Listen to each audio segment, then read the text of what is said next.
guys, this is Nimit the LitReader, and in this video I am continuing my Harry Potter book series. Today, Harry Potter and the Chamber of Secrets.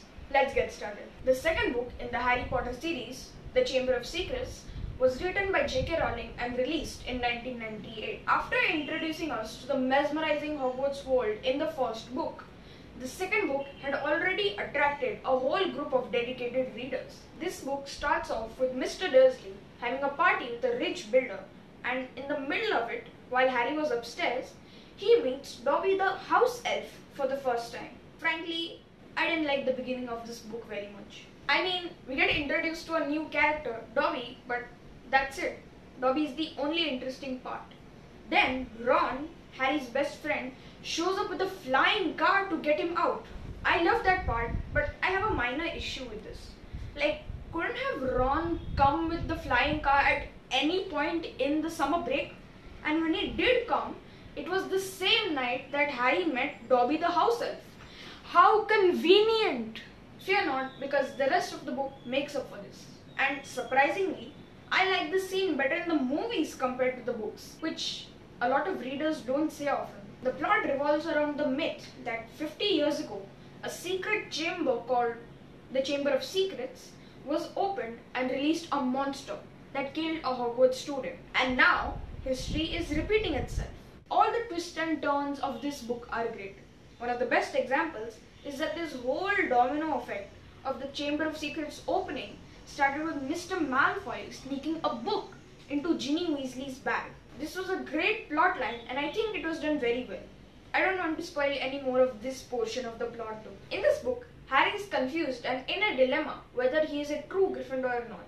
In parts of the book, he feels that he is uncomfortably similar to Voldemort and should have been in Slytherin. It was Dumbledore who finally made him realize that, quote Dumbledore, "It is our choices, Harry, that make us who we are, far more than our abilities." Harry chooses to be good and Voldemort chooses to be bad.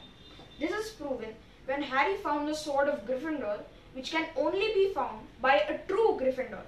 According to Dumbledore, Gilderoy Lockhart. He is the defense against the dark arts teacher, but is also a self-obsessed lunatic. He is an amazingly written but hateful character. He is a famous writer and has an ego bigger than the entire Hogwarts castle. Now, I'm not going to spoil the book, but just so you know, he absolutely deserves what he got at the end of the book. Tangent aside, I think compared to the first book, this one is better. I know it's an unpopular opinion. I agree, the first book has its own charm. Check my first video to find out. But generally, when you're reading the book for a second or third time, you often skim through some of the uninteresting parts. At least that's what I do. For me, personally, I skim through less of the second book compared to the first book. So, based on that metric, I think the Sorcerer's Stone has less repeat value than the Chamber of Secrets. Sorry for repeating myself, but this Dumbledore quote has always stuck with me. It is our choices that show us who we truly are, far more than our abilities. So yeah, make good choices and don't be like Voldemort. If you have already read the first book, then you should read this one. If you have not read the first book, go watch my video on the first book, read it, and then come back to this video, again, watch it, then buy the second book, and if you've read both the books, like and subscribe. Hope you have a wonderful day and thanks for watching. Bye!